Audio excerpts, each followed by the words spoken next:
हमारा joint family system था। दादा दादी चाचा और एक छोटी बुआ के अलावा हमारी फैमिली में मेरे मम्मी पापा, मैं और मेरी एक छोटी बहन गुंजन थी जो सेकेंड ईयर में पढ़ती थी। हमारा लकड़ी का बिजनेस था जिसको मेरे पापा ही चलाते थे। चाचा को इस बिजनेस में कोई दिलचस्पी नहीं थी, बल्कि उन्हें किसी भी काम में कोई दिलचस्पी नहीं थी। अपनी मर्जी के मालिक और गैर जिम्मेदार इंसान थे। किसी का भी उन पर बस नहीं चलता था। मूड होता तो कोई काम करते, मूड ना होता तो कोई काम ना करते। ऐसे ही इधर उधर घूमते रहते। गैर शादीशुदा थे, इसलिए किसी जिम्मेदारी का एहसास ना था। मेरी दादी के साथ साथ मेरे पापा ने भी काफ़ी कोशिश की थी कि उनकी शादी करवा दें और उन्हें उनकी जिम्मेदारी का एहसास करा दें, मगर सब नाकाम रहे। सब जानने वालों को उनकी आदतों का पता था, इसलिए कोई भी रिश्ता देने को तैयार नहीं था। जबकि बाहर से अनजान लोगों में जब दादी और पापा रिश्ता करवा भी देते तो चाचा उसमें कीड़े निकाल कर मना कर देते। दादी इसी वजह से चाचा से नाराज रहती थीं, मगर उन्हें किसी भी बात की कोई परवाह नहीं थी।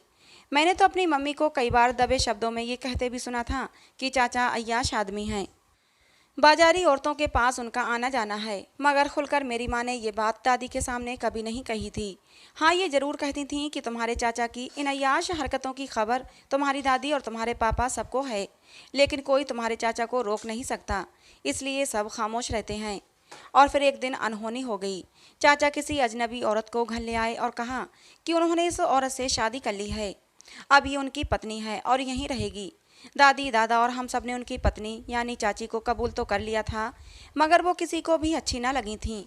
सब ने मन मार कर चाची को इसलिए स्वीकार किया था कि शायद इस तरह चाचा अपनी जिम्मेदारियों को समझने लगें और सुधर जाएं, और फिर ऐसा ही हुआ। धीरे धीरे चाचा कुछ जिम्मेदार बनते गए और पापा के साथ काम करने लगे। इस तरह चाची जी भी, जिनको पहले सभी नापसंद करते थे, अब दादी की चहेती बन गई थीं। घर के मर्दों के साथ साथ दादी को भी चाची ने बस में कर लिया था और घर का कंट्रोल भी अब अपने हाथों में ले लिया था, जो कि पहले मेरी माँ के हाथों में था। अब पूरे घर पर चाची का राज था, उन्हीं की इजाज़त से काम होता था। दादी पूरा दिन उनके गुणगान करती रहती थीं। मेरी माँ की हैसियत अब उस घर में ना होने के बराबर रह गई थी। दादी, जो पहले मेरी माँ की सलीकेमंदी और घरदारी के हुनर की तारीफ करते नहीं थकती थीं, अब चाची के आने पर मेरी माँ की हर काम में कीड़े निकालने लगी थीं। और तो और, अब पापा भी चाची के गुणगान करते रहते थे। दादी और चाची की हर बात को अहमियत देते। अगर मम्मी भूले से भी कुछ कह देती तो उन पर नाराज होने लगते। मेरी और गुंजन की तो पहले भी छोटा होने की वजह से कोई खास हैसियत नहीं थी। किसी मामले में अगर हम बोलने की कोशिश भी करते तो छोटा कहकर हमें चुप करवा दिया जाता था। इस तरह चाची जी के आने के बाद तो हम लोग बिल्कुल ही खामोश तमाशाई बन गए थे। बस खड़े खड़े तमाशा देख सकते थे, कुछ कर नहीं सकते थे। एक बात मैंने अपनी चाची की ख़ास तौर पर नोट की थी, जो मुझे बहुत अजीब भी लगी थी। जब भी चाची के मायके वालों के बारे में सवाल किया जाता था तो वो बहुत ज़्यादा घबरा जाती थीं। उनके चेहरे का रंग उड़ जाता था और वो बात बदल जाती थीं। मेरी मम्मी का ख्याल था या तो चाची घर से भागी हुई हैं या फिर कोई बाजारी औरत हैं, क्योंकि उनकी चाल ढाल और लक्षण शरीफ औरतों वाले नहीं लगते थे। दूसरा, उनसे अक्सर एक औरत मिलने आती थी जिसको वो अपनी कजिन बताती थीं। छोटे छोटे कपड़े पहने हुए चाची की वो कजिन बहुत ही तेज तर्रार और एक अनसुलझी सी पहेली लगती थी। चाची की कजिन की जो हरकतें थीं, जो चाल ढाल था, उसे देखकर दिल में शक होने लगता था कि ज़रूर ये औरत अच्छी नहीं है, कैरेक्टर लेस औरत है। मेरी छठी इंद्री कहती थी कि ये औरत ठीक नहीं। मेरी मौजूदगी में जब वो औरत घर पर आती तो बड़े गौर से हम सबके एक्सरे करती अपनी नज़रों से और हमारे घर का पूरा जायजा लेती। और दूसरा, एक चीज़ जो पता नहीं मेरा वहम था या वाकई खतरे की घंटी थी, मैंने उसे कई बार अपनी बहन गुंजन की तरफ अजीब सी नज़रों से घूरते पाया था। चाची की रिश्तेदार थी और घर वालों पर चाची की हुकूमत थी, इसलिए उस औरत का घर में आना बंद नहीं करवा सकता था, लेकिन गुंजन को समझा सकता था। मगर वो इतनी सादा और भोली थी कि मेरी नसीहतों को एक कान से सुनकर दूसरे कान से निकाल देती थी और चाची का दिल जीतने के लिए भाग भाग कर उनके बताए हुए काम करती। घर का पूरा सिस्टम इसी तरह चल रहा था कि अचानक हमारी बुआ का रिश्ता तय हो गया। हमारे घर में शादी की तैयारियां शुरू हो गईं। बुआ की शादी मोहल्ले में ही हो रही थी। लड़के वाले बहुत अच्छे थे, हम सब खुश थे, मगर खुशी के अवसर पर हम पर एक कयामत टूट पड़ी। जिस दिन हम मैरिज हॉल में बारात के स्वागत के लिए गए, उस दिन गुंजन को बहुत तेज बुखार था। वो घर पर ही रुक गई थी, हमारे साथ ना जा सकी। मम्मी भी उसके साथ रुकना चाहती थीं, मगर चाची जोर देकर उन्हें अपने साथ ले गईं कि बारात का अकेले स्वागत कैसे करेंगे। मेरा जाना भी जरूरी था, वरना मैं रुक जाता घर पर गुंजन के साथ। जब बुआ की विदाई करके हम वापस आए तो हमारे पैरों तले से जमीन निकल गई थी। गुंजन घर से गायब थी। हमारे घर में रोना धोना मच चुका था। मेरी माँ गम से चूर होने के बावजूद भी बहुत ज़्यादा हैरान थी कि आखिर गुंजन घर से गायब कैसे हो सकती है। वो गई तो कहाँ गई, कुछ समझ में नहीं आ रहा था। दो के इस अवसर पर रही सही कसर चाची ने पूरी कर दी। हमारा गम बांटने और समझाने की बजाय उन्होंने मेरी मासूम बहन के किरदार पर कीचड़ उछालना शुरू कर दिया। सब खानदान वालों के सामने चिल्ला चिल्ला कर कहती रही कि मेरी बहन आवारा थी, किसी के साथ भाग गई। इससे भी ज़्यादा दुख की बात तो ये थी कि चाची के इस घटिया इल्जाम पर किसी ने भी उन्हें कुछ नहीं कहा, बल्कि दादी तो उल्टा चाची की ही तरफदारी कर रही थीं। पापा बिल्कुल खामोश थे, जबकि चाचा और दादा की राय भी दादी की तरह चाची जैसी थी। सिर्फ माँ और मम्मी ऐसे थे जिन्हें विश्वास था कि हमारी गुंजन ऐसी नहीं हो सकती। जरूर उसके साथ कुछ गलत हुआ है, जरूर उसे किसी ने अगवा कर लिया है। मैं बहुत देर तक सोचता रहा, फिर अचानक मेरे दिमाग में ख्याल आया, हो सकता है कोई गुंजन के पीछे पड़ा हो, क्योंकि वो कॉलेज जाती थी और कॉलेज जाते वक्त ऐसे हादसे हो जाते हैं। हो सकता है गुंजन के साथ भी कुछ ऐसा हुआ हो। डर के मारे गुंजन हम सबसे इस बात का जिक्र ना करती हो और फिर मौका देकर उस आदमी ने गुंजन को अगवा कर लिया हो। ये ख्याल आते ही मेरा पूरा शरीर कांप गया था। मैंने गुंजन की सबसे अच्छी दोस्त से खोजबीन करने की कोशिश की। बहुत कोशिशों के बाद गुंजन की एक बहुत ही करीबी दोस्त से सुनगुन मिली कि एक लड़का ऐसा था जो कुछ समय से गुंजन के पीछे पड़ा हुआ था। मेरे बार बार पूछने पर गुंजन की सहेली ने उस लड़के का नाम और उसका पता बताया। पता चला ये तो वही लड़का था जिसके कुछ समय पहले गुंजन के लिए 2-3 बार रिश्ते आ चुके थे और हमने हर बार मना कर दिया था। गुंजन की सहेली ने यह भी बताया कि उसने उस लड़के को कई बार गुंजन के रास्ते में भी खड़े देखा, मगर कभी गुंजन या उन दोनों की बातचीत होते नहीं देखा था। मैंने उस लड़के के घर जाकर पता किया तो मालूम हुआ वो कुछ समय से ही घर से गायब है। मेरा दिमाग घूमने लगा, अगर वो गायब है तो फिर गुंजन को भी यकीनन उसी ने उठाया होगा। मैं इधर उधर से उसके बारे में जानकारी हासिल करने की कोशिश करता रहा। इधर घर में मेरी माँ का रो रो कर बुरा हाल हो चुका था। गुंजन को गायब हुए 10 दिन से ज़्यादा हो चुके थे। पापा और चाचा अपने तौर पर उसे ढूंढ रहे थे। मैं और मम्मी तो पुलिस में रिपोर्ट लिखवाना चाहते थे, मगर यहाँ भी हमारी एक न चली और चाची ने सबके दिमाग में ये ख्याल डाल दिया कि पुलिस में रिपोर्ट दर्ज करवाने से और ज़्यादा बदनामी होगी। गुंजन तो वैसे भी भाग चुकी है, उसे ढूंढने का क्या फ़ायदा। अगर मिल भी गई तो इस सब के बाद उसे कौन स्वीकार करेगा, कौन उससे शादी करेगा। पापा और चाचा ने चाची की गुंजन के भागने वाली बात पर यकीन करते हुए उसे ढूंढने का काम खत्म कर दिया। चाचा तो ये भी कहते थे अगर मिल भी गई तो मैं खुद उसे गोली मार दूंगा। दादी और चाची उठते बैठते मम्मी को ताने दिया करती थीं। मैं तो लड़का था, मगर मम्मी का एक तो गुंजन की वजह से, दूसरा दादी और चाची के इतने गंदे इल्जाम सुनकर दिल तड़प जाता था। वो दिन भर आंसू बहाती रहती, मगर उन दोनों को मेरी माँ पर तरस नहीं आता था। चाची की बातों पर आकर मेरे पापा ने भी मम्मी पर गुस्सा करना शुरू कर दिया था। पापा ने भी ये विश्वास कर लिया था कि गुंजन भाग गई है, इसलिए गुस्सा करते कि बेटी की परवरिश ढंग से नहीं की, इसलिए वो हमारे मुंह पर कालिख लगाकर चली गई। मम्मी रो रो कर कहती, नहीं मेरी बेटी ऐसी नहीं, मुझे विश्वास है वो भागी नहीं, बल्कि उसके साथ कुछ गलत हुआ है। चाची ये बात सुन लेती तो बहुत ही तंज कसते हुए कहती कि हाँ, तुम्हारी बेटी तो बहुत ही बड़ी हसीन है जो उसे किसी ने अगवा कर लिया है। 1 महीना गुजर चुका था। पापा और चाचा ने गुंजन की तलाश बंद कर दी थी और फिर से अपने कारोबार में बिजी हो गए थे, लेकिन मैंने गुंजन की तलाश जारी रखी थी और आखिर मुझे उस लड़के का पता चला। मैंने अपने 2 करीबी दोस्तों को साथ लिया और उस जगह पहुंच गया। हमें देखकर जब उसने भागने की कोशिश की तो मुझे विश्वास हो गया कि इसने ही गुंजन को उठाया है। हमने उसे भागने से पहले ही पकड़ लिया और उसे वहीं घर में बांध कर डाल दिया। पहले तो उसकी अच्छे से पिटाई की, फिर बाद में उससे गुंजन के बारे में पूछा तो वो साफ मुँह कर गया कि उसे नहीं पता। बहुत ज़्यादा गुस्सा आया, दोस्तों की मदद से उसे उठाकर दूसरी जगह ले गया। ये दोस्त का खाली मकान था। मेरा इरादा था यहाँ उसकी अच्छे से मरम्मत करके गुंजन के बारे में उगलवा लूँगा। मैंने उसे बहुत मारा पीटा, मगर इतनी मार खाने के बावजूद भी वो अपनी बात पर अड़ा रहा कि उसे गुंजन के बारे में कुछ नहीं पता। ये तो उसने मान लिया था कि हाँ, वो गुंजन का पीछा करता था और वो गुंजन को पसंद करता था और उससे शादी भी करना चाहता था, लेकिन ये बात मानने को तैयार नहीं था कि उसने गुंजन को अगवा किया है। एक बात जो मुझे शक में डाल रही थी वो ये कि जंगल वाले कच्चे घर में आखिर वो लड़का क्या कर रहा था। मैं उससे गुंजन के बारे में उगलवाने में नाकाम रहा, लेकिन मैं उस पर शक करना बंद नहीं कर सकता था। जब तक गुंजन मिल न जाती मैं उसे हरगिज नहीं छोड़ने वाला था, इसलिए मैंने उसे वहीं बंद कर दिया। कुछ समझ नहीं आ रहा था कि क्या करूं, कैसे ढूंढूं अपनी बहन को, जो न जाने कहाँ और किस हाल में थी। उसकी जुदाई में मम्मी की हालत दिन ब दिन खराब होती जा रही थी। वो बिल्कुल बिस्तर से लग गई थीं। चाची और दादी के तानों ने उन्हें और भी तोड़ कर रख दिया था। ऊपर से पापा का रवैया भी उनके साथ अच्छा नहीं था, इसलिए वो और भी ज़्यादा बीमार होती चली जा रही थीं। मैं बहुत ज़्यादा परेशान था, मम्मी को संभालूं या गुंजन को ढूंढूं। कई बार पुलिस स्टेशन जाने का इरादा किया, मगर ये सोचकर रुक जाता कि अगर पता चल गया तो वो लोग मुझे भी घर से निकाल देंगे।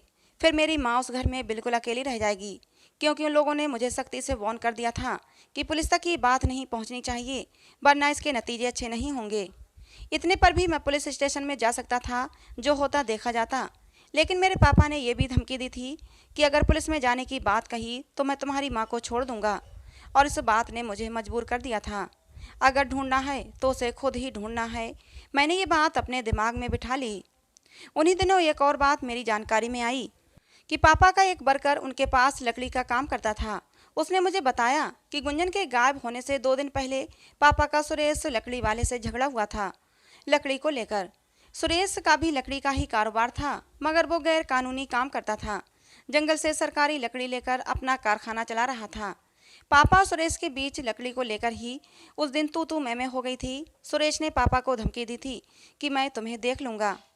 अब मेरी सुई सुरेश पर जाकर अटक गई थी कि जरूर इस मामले के पीछे सुरेश का हाथ हो सकता है।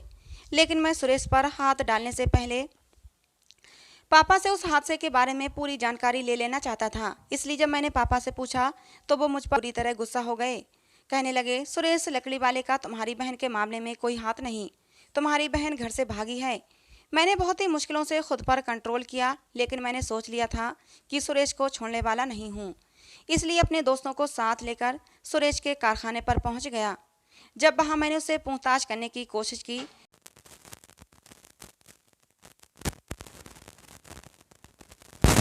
और मेरी सुरेश और सुरेश के आदमियों के साथ मारपीट हो गई, जिनमें पलड़ा उन्हीं लोगों का भारी रहा। मैं और मेरे दोस्त मार खाकर अस्पताल पहुंच गए। पापा ने जब ये सुना तो खूब गुस्सा हुए।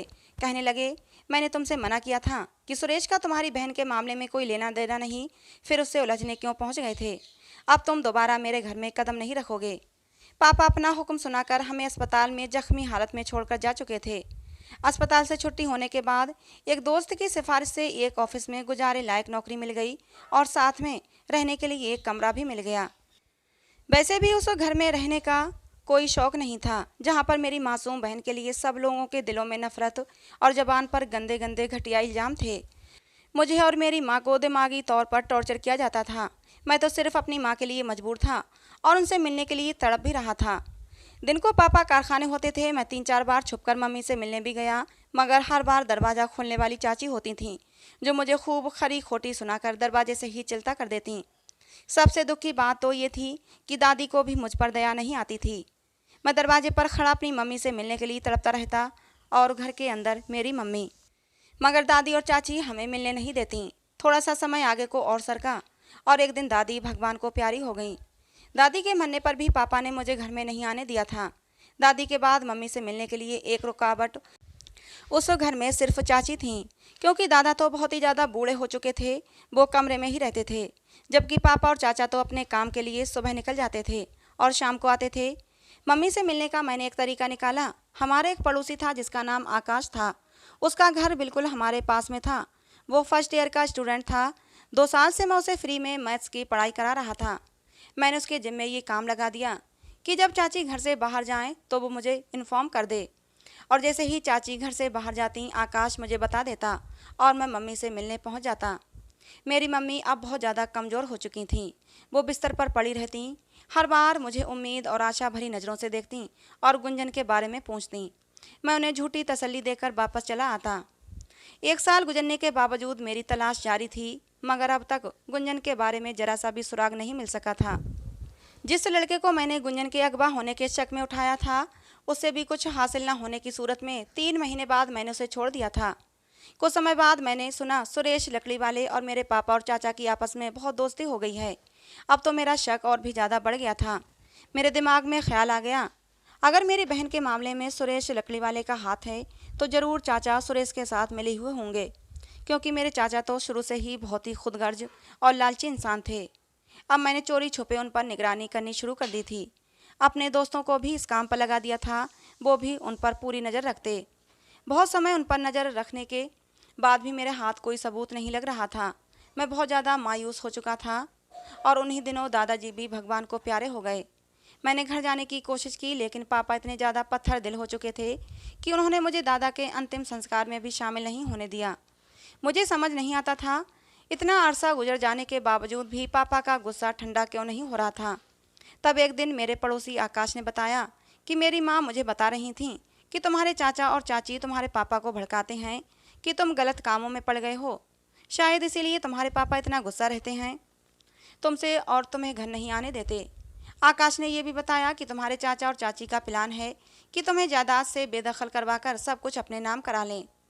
मुझे दौलत जायदाद का लालच नहीं था, लेकिन मुझे तो दुख जरूर हुआ था कि पापा को कम से कम अपने बेटे पर विश्वास तो होना ही चाहिए था। कुछ समय बाद मेरे ऊपर एक और कयामत गुजर गई, जब आकाश ने मुझे बताया कि तुम्हारी माँ अब इस दुनिया में नहीं रही। गुंजन के लापता होने के पूरे 4 साल बाद मम्मी की उम्मीदों ने दम तोड़ दिया था और वो गुंजन को देखने की आस लिए हुए इस दुनिया से चली गई थीं। मैं दहाड़े मार मार कर रोता रहा। पापा इतने ज़्यादा पत्थर दिल हो चुके थे कि मेरी 1000 मिन्नतों के बावजूद भी उन्होंने मुझे मेरी माँ का चेहरा नहीं देखने दिया। मैं सबसे छुपकर अपनी माँ की चिता को जलते हुए देख रहा था और आंसू बहाता रहा। मैंने अपनी माँ की जलती हुई चिता से एक वादा किया था, एक कसम खाई थी कि मैं गुंजन का पता लगा कर ही रहूँगा, चाहे जिंदा चाहे मुर्दा। मैंने एक बार फिर से अपनी पूरी ताकत लगाकर गुंजन को ढूंढना शुरू कर दिया। अब तो मम्मी की भी मजबूरी नहीं रही थी, तो बिना किसी डर के मैं पुलिस स्टेशन चला गया था। जब वहाँ के एसएचओ को पता चला कि 4 साल पुराना केस है, तो उसने मुझे खूब खरी खोटी सुनाई और कहने लगा, जब रिपोर्ट लिखवानी थी तो 4 साल पहले आते। लड़की जिसके साथ भागी होगी अब तो वो 3 बच्चों की माँ भी बन चुकी होगी। मैं गुस्से का घूंट पीकर नाकाम पुलिस स्टेशन से वापस लौट आया, लेकिन फिर भी हिम्मत नहीं हारी और तलाश जारी रखी। सुबह काम पर जाता और छुट्टी के बाद सारा समय इधर उधर घूमकर गुंजन को ढूंढने की कोशिश करता, लेकिन गुंजन का पता नहीं चला। अब तो मेरी माँ की मौत को भी 4 साल गुजर चुके थे। गुंजन को गायब हुए पूरे 8 साल हो चुके थे। मेरे पड़ोसी आकाश से भी मेरे कांटेक्ट ख़त्म हो गए थे। मुझे अपने पापा और चाचा के बारे में कुछ जानना भी नहीं था। मैंने उन लोगों को उनके हाल पर छोड़ दिया था। मुझे अब उनसे कोई मोह नहीं रह गया था। ऑफिस की तरफ से मुझे दूसरे शहर भेज दिया गया। मैं चुपचाप दूसरे शहर में आ गया और अपने काम में बिजी हो गया। मेरे अच्छे काम की वजह से मेरा प्रमोशन भी हो गया था। यहाँ आने के बाद मैंने गुंजन की तलाश छोड़ दी थी, क्योंकि अब इतने साल गुजरने के बाद मैं भी नाउम्मीद हो चुका था। नया ऑफिस मेरे घर से काफ़ी दूर था, मुझे बस पर जाना पड़ता था। एक दिन रूटीन के अनुसार ऑफिस जाने के लिए मैं बस में बैठा। कुछ दूर चलकर बस एक स्टॉप पर रुकी। मेरा स्टॉप आखिरी वाला था, इसलिए मैं चुपचाप बैठा रहा। बस स्टॉप पर 10 मिनट के लिए रुकी थी। मैं थकी थकी निगाहों से बाहर की तरफ देख रहा था कि एकदम एक दृश्य पर मेरी नज़र पड़ी और रुक गई। थोड़ा दूर काली चादर में लिपटी एक लड़की, जिसने चादर से चेहरा तो छुपाया हुआ था, मगर बॉडी और चलने के अंदाज से हूबहू गुंजन जैसी लगती थी। उसके साथ में 3-4 छोटे छोटे बच्चे थे। वो किसी रिक्शे पर सवार हो रही थी। मैंने उस लड़की की एक ही झलक देखी थी, इतने में बस चल पड़ी थी। मेरा दिल बुरी तरह से धड़क उठा था। जब तक मैं पूरी तरह होश में आकर कंडक्टर से बस रुकवाता, तब तक बस आगे निकल चुकी थी। लेकिन फिर भी मैंने बस रुकवाई और बस से उतरकर उसी स्टॉप पर भागता हुआ पहुंचा। वहां पहुंचने में मुझे कम से कम 10 मिनट लग गए थे और तब तक वो रिक्शे वाला गुंजन जैसी दिखने वाली लड़की को लेकर जा चुका था। मैं पागलों की तरह स्टॉप पर खड़े एक एक आदमी से उस रिक्शे के बारे में पूछ रहा था, लेकिन हर किसी ने कहा कि ऐसे तो न जाने कितने रिक्शे वाले आते हैं और सवारियों को लेकर चले जाते हैं। मैं थक हार कर वहीं सड़क के किनारे बैठ गया। आज जब गुंजन को गायब हुए 9 साल होने वाले थे, पहली बार मुझे किसी लड़की पर गुंजन होने का शक हुआ था। अगले कई दिन इसी दुख में निकल गए। मैं ऑफिस नहीं जा सका था। मेरा दोस्त, जो शुरू से ही गुंजन को ढूंढने में मेरे साथ रहा था, जब मैंने उसे अपनी परेशानी बताई तो उसने मुझे सलाह दी कि मैंने गुंजन जैसी लड़की को देखा था, तो मुझे उस जगह पर जाकर देखना चाहिए। उसके साथ बच्चे थे, तो आसपास कोई मार्केट होगी जहां ज़रूर वो शॉपिंग करने गई होगी। और ऐसा भी हो सकता है कि वो लड़की बच्चों को लेकर किसी बच्चों वाले डॉक्टर के पास गई हो। अगर एक बार डॉक्टर को दिखाया है तो अगली बार भी आ सकती है। ये दो ही बातें हो सकती हैं, क्योंकि वहाँ आसपास कोई पिकनिक की जगह या पार्क वगैरह नहीं था। अपने दोस्त कुणाल की सलाह मानते हुए मैंने गुंजन को इधर उधर ढूंढना शुरू कर दिया, मगर ना तो आसपास कोई मार्केट मिली, ना ही कोई बच्चों वाला डॉक्टर का क्लिनिक। हाँ, एक पीर बाबा की झोपड़ी जरूर थी, जहाँ दूर दूर से लोग अपने बच्चों पर दम करवाने आते थे। मुझे विश्वास तो नहीं था, मगर एक छोटी सी उम्मीद के सहारे मैंने उस पीर की झोपड़ी में जाना शुरू कर दिया था, जहाँ काफ़ी औरतें अपने बच्चों को लेकर आई हुई होती थीं। सबके चेहरों और चाल ढाल को गौर से देखते हुए मैं गुंजन को ढूंढने की कोशिश करता, और फिर एक दिन वो हो ही गया जिसके लिए मैं इतने सालों से मेहनत और दुआएं कर रहा था। पीर बाबा की झोपड़ी के बाहर औरतों वाली जगह से थोड़ी दूर मैं एक पेड़ के नीचे बैठा हर आने जाने वाली औरत को गौर से देख रहा था। मैंने फिर से उसी लड़की को देखा, काली चादर में लिपटी, दो बच्चों का हाथ पकड़े हुए वो धीरे धीरे चलती हुई आ रही थी। उसके चेहरे पर चादर थी, मगर न जाने कहाँ से हवा का एक झोंका आया और उसके चेहरे से चादर हट गई। मैं जो सांस रोके निगाहें उस पर जमाए बैठा हुआ था, एकदम सुन रह गया। भूरी आंखों वाली वो मेरी बहन ही थी। मैं पागलों की तरह उसकी तरफ भागा था। मैंने गुंजन गुंजन कहते हुए उसे आवाज़ लगाई। उसने मुझे फौरन पलट कर देखा था, लेकिन फिर वो तेजी से पलट गई थी और वापस जाने लगी थी। मैं उसके पीछे दौड़ा था। तभी मेरे सामने एक मोटा सा मूंछों वाला आदमी आ गया, जिसने मुझे गुस्से से कहा कि क्या समस्या है। मैंने कहा कि वो मेरी बहन है। तब उस आदमी ने कहा था कि वो उसकी पत्नी है और उसका नाम गुंजन नहीं। मेरा दिल कह रहा था कि वो मेरी गुंजन ही है। मैं तेज तेज आवाज़ में गुंजन गुंजन पुकार रहा था, लेकिन लोगों की भीड़ जमा हो गई थी। वो मोटा मूंछों वाला आदमी मुझे गालियां देता गुंजन को वहाँ से ले गया। मैंने जाने की कोशिश की तो कुछ लोगों ने पकड़ लिया और कहा कि ये आदमी बहुत ही खतरनाक है, तुम उसके पीछे ना जाओ। मैंने मुश्किल से उन लोगों से अपनी आप को छुड़ाया और सो रिक्शे के पीछे दौड़ा, जिसमें वो मूंछों वाला आदमी गुंजन को लेकर बैठ चुका था। काफ़ी देर पैदल पीछा करने के बाद मैंने सोचा कि इस तरह तो मैं उस आदमी को नहीं पकड़ सकता। मुझे एक टैक्सी ले लेना चाहिए और उस मूंछों वाले आदमी का पीछा करना चाहिए। अगर एक बार उसके रहने की जगह का पता चल गया तो मैं पुलिस को ले जाकर आराम से गुंजन को उस आदमी से बचा सकता हूँ। और मैंने ऐसा ही किया। मैंने टैक्सी ली और उससे कहा कि स्लो स्पीड में चलाते हुए रिक्शे वाले का पीछा करो। रिक्शे वाला एक बिल्डिंग के पास पहुंचकर रुक गया था। मैं भी टैक्सी से उतरकर साइड में छुपकर खड़ा हो गया और अपने दोस्त कुणाल का इंतजार करने लगा, जिसे मैंने बहुत पहले ही फ़ोन कर दिया था। मैं अकेला उस बिल्डिंग में जाकर क्या करता, इसलिए मैंने कुणाल से कहा था कि तुम पुलिस को लेकर आ जाओ। थोड़ी ही देर में कुणाल पुलिस को लेकर पहुंच चुका था, और जब पुलिस ने उस बिल्डिंग पर धावा बोला तो मेरी रूह कांप गई थी, क्योंकि वहां पर जिस्म फरोशी का नाजायज़ धंधा किया जाता था। मेरी बहन गुंजन भी उन्हीं औरतों में शामिल थी और पुलिस ने गुंजन को भी अरेस्ट कर लिया था। जेल में 5 दिन गुजारने के बाद मेरे दोस्त के जीजा की मदद से गुंजन की रिहाई हुई। 9 साल और 9 दिन बाद हम दोनों बहन भाई आमने सामने थे। गुंजन मुझसे नजरें चुरा रही थी, लेकिन उसकी आंखों से लगातार आंसू बह रहे थे। मैंने गुंजन से पूछा, गुंजन बता तू इस जुल्म का शिकार कैसे हुई। तब गुंजन की जुबानी उसके मुजरिम का पता चला तो गुस्से से मेरा खून खौलने लगा। और उसी वक्त तो पुलिस को लेकर मैं पूरे 5 साल बाद अपने घर गया था। उस वक्त पापा और चाचा घर पर ही थे। मैंने आगे बढ़कर चाचा के मुंह पर एक जोरदार थप्पड़ मारा था। मेरी इस हरकत पर पापा मेरी तरफ बढ़े थे, लेकिन इससे पहले ही पुलिस मेरे पीछे पीछे अंदर घर में दाखिल हो चुकी थी। पुलिस को देखकर सब लोग हक्का बक्का रह गए थे। दरअसल गुंजन के साथ ये सब करने में मेरे चाचा और चाची का हाथ था। चाची की हकीकत भी मुझे इतने सालों बाद पता चली थी। चाची एक तवाइफ थीं। चाचा उनके पास जाते रहते थे। चाची अपने इस जिस्म फरोशी के काम से उकता चुकी थीं, इसलिए शादी करके घर बसाना चाहती थीं। चाचा को उन्होंने शीशे में उतार कर शादी के लिए राजी कर लिया था। कोठे वाले मेरी चाची को छोड़ने के लिए राजी नहीं थे। चाची के बदले उन्होंने चाचा से एक मोटी रकम मांगी थी, जो कि मेरे चाचा के पास नहीं थी। और फिर ये 10 लाख की मोटी रकम चाचा को सुरेश लकड़ी वाले से मिली थी, जो उसने इस शर्त पर दी थी कि वो पापा के कारोबार में शामिल होकर उनके कारोबार को नुकसान पहुंचाकर सुरेश लकड़ी वाले के कारोबार को फ़ायदा पहुंचाएगा। पापा चाचा की चालाकियों को समझ नहीं पाए थे। चाचा पापा का सारा कारोबार औने पौने दामों सुरेश लकड़ी वाले को बेच चुके थे। पापा वो चाचा चाची के मोहताज थे, उनके रहमो करम पर पड़े हुए थे। गुंजन को चाची ने ही अगवा करवाकर कोठे वालों के हवाले कर दिया था, और चाचा भी इस बात को जानते थे। पहले तो चाची इस बात को नहीं मान रही थीं, लेकिन जब लेडी पुलिस की मार पड़ी तो सब कबूल कर लिया। उनके कोठे वाले शादी के बाद उन्हें चैन नहीं लेने दे रहे थे। उन पर दोबारा धंधे के लिए जोर दे रहे थे और बदले में बात न मानने की सूरत में उनके ससुराल वालों को उनकी असलियत बताने की धमकी दे रहे थे। खुद को बचाने के लिए चाची ने गुंजन को कोठे वालों के हवाले कर दिया था। गुंजन ने ये 9 साल बहुत ही दुख और जिल्लत में गुजारे थे। मैंने गुंजन को गले लगा लिया।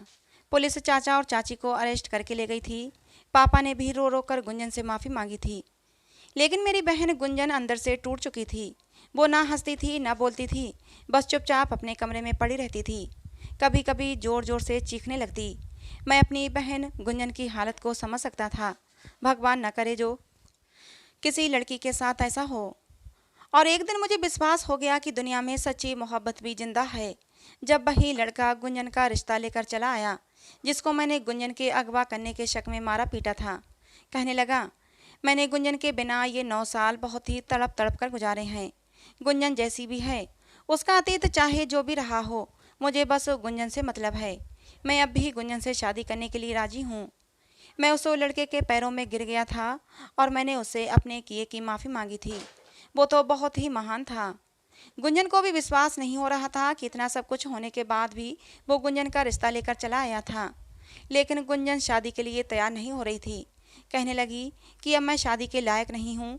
मैं किसी से शादी करके उसका घर बर्बाद नहीं करना चाहती। लेकिन वो लड़का किसी तरह नहीं माना। फिर मैंने और उस लड़के ने जैसे तैसे करके गुंजन को शादी के लिए राजी किया। गुंजन की शादी हो गई। वो अपने पति के साथ दूसरे शहर चली गई। आज मेरी बहन गुंजन अपने घर में बहुत सुखी है। उसका पति उसे बहुत ही प्यार करता है। बीते हुए कल की परछाई भी उसके आज पर नहीं पड़ने देता। 2 साल बाद गुंजन ने जुड़वा बच्चों को जन्म दिया। कभी कभी जब गुंजन से मिलने जाता हूँ तो उसका सुखी परिवार देखकर मेरी आंखों में भी खुशी के आंसू आ जाते हैं। भगवान मेरी बहन की खुशियों को किसी की नज़र न लगाए। तो दोस्तों, आज की ये कहानी आपको कैसी लगी कमेंट बॉक्स में ज़रूर बताना। पसंद आई हो तो प्लीज़ लाइक करना। ऐसी ही और कहानियों के लिए हमारे चैनल को सब्सक्राइब करना। कहानी को अंत तक सुनने के लिए आप लोगों का बहुत बहुत धन्यवाद दोस्तों। मिलते हैं अगली किसी नई कहानी में।